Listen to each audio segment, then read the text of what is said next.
How excited were you to be able to get not just an Iowa kid, but one of the best Iowa kids in your recruiting class nationally? It's exciting. We are Iowa State University, and we've always tried to recruit really hard in state.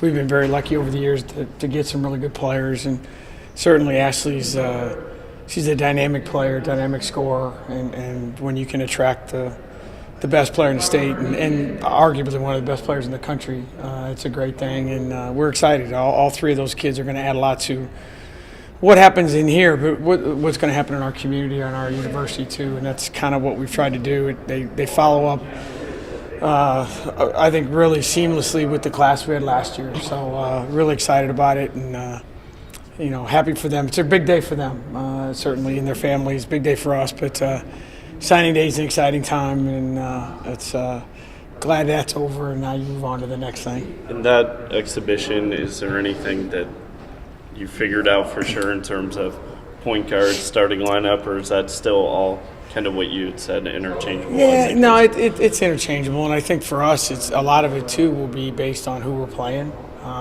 South Dakota, for example, is a very guard-oriented team, and they're very skilled. They got a lot of kids back from the team that won 23 games, and they not only have a lot of guards, but they have experienced guards, and that's a good combination for them to start the season, and a concern for us because that's where we don't have experiences in the guard court. But we're still practicing the same way. It's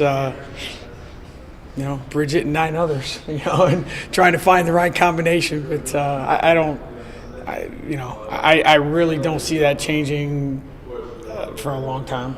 With this many questions, is it partially exciting but also a little nerve-wracking? I mean, where's the feeling?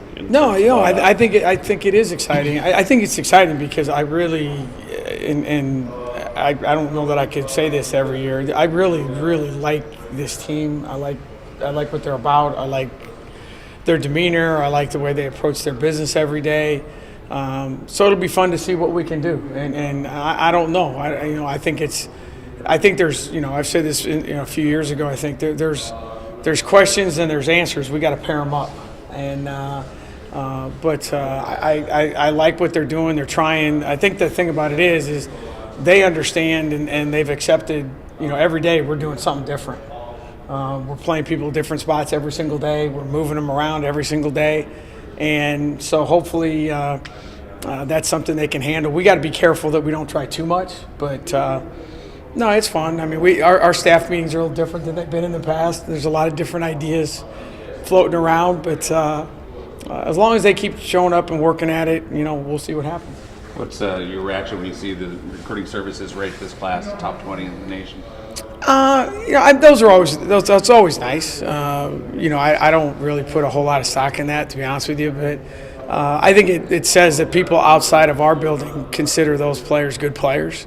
It helps down the road too that other kids who want to play with good players see that, back-to-back years we've had recruiting classes that, on paper are good. So I think it's a nice thing. And then I've always been someone that it doesn't matter where it is, what it is. If Iowa State's name is anywhere in a positive light, not just women's basketball, but just Iowa State in general, when you're the top of anything, no matter what that ranking is, that's a good thing. And that's kind of the way we look at it. It's a nice thing for those kids, to be able to tell people that, hey, I'm part of a pretty impressive group of people. So, the only problem is Baylor was number 1 and Texas was number 2 and West Virginia was number 5. So I guess that part of it is a little bit disturbing, but some things don't change. Yeah, that's just the way it's going to be.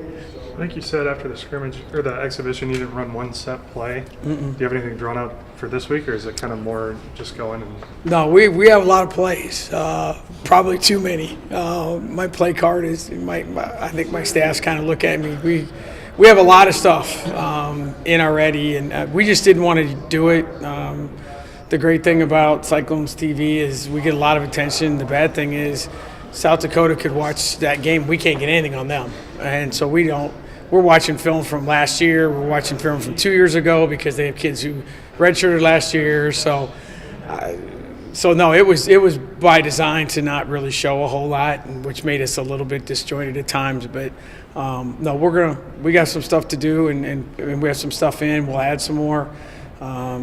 That's kind of an odd advantage maybe of the first game that your scouting is mainly based on personnel, not plays. Hell, our kids don't know our plays, let alone the other guys' plays. So I don't really worry about that like I used to. So hopefully we'll have a few things in mind and we can get some stuff done. Do you anticipate then just more play fast, get up and down the court? Yeah, we need to play fast. We need to not get to too many end of the shot clock situations because, again, when you don't have that, here, take the ball, point guard, make a play kind of thing, you want to avoid that if you can. Hopefully, we can find some. We got to be much better inside. We got to it's not the post players' fault. We got to do a better job of getting them the ball at the right time. They got to finish around the basket. Things like that I think we need to get better at, and that's not a point guard issue. That's a spacing and decision making and timing issue. So we've worked really hard on that since the lacrosse game. So hopefully we're making strides in that area because I think that's something we got to find a way to score some easier, relatively easier points than just giving the ball to somebody and hopefully somebody makes a 3-point shot or draws a foul. Defensively, you guys dominated on Sunday, pretty high in both steals and blocks and all that stuff. What's kind of been the game plan this week in practice to get ready for Friday? Well, I think the big thing, if you look at South Dakota, they're really good off the bounce, and we've got to be better. They do a lot of one-on-one, spread you out, just put your head down and go kind of thing. They shoot the three like crazy. I mean, they all shoot it, so you got to chase them off the 3-point line. But as soon as you do that, you better be careful because we're a really good free throw shooting team. We were third in the nation last year. Well, they were first. So they're very skilled, and they've been there, done that. I think like a lot of it's. I think, and I told our kids, usually your home opener is kind of.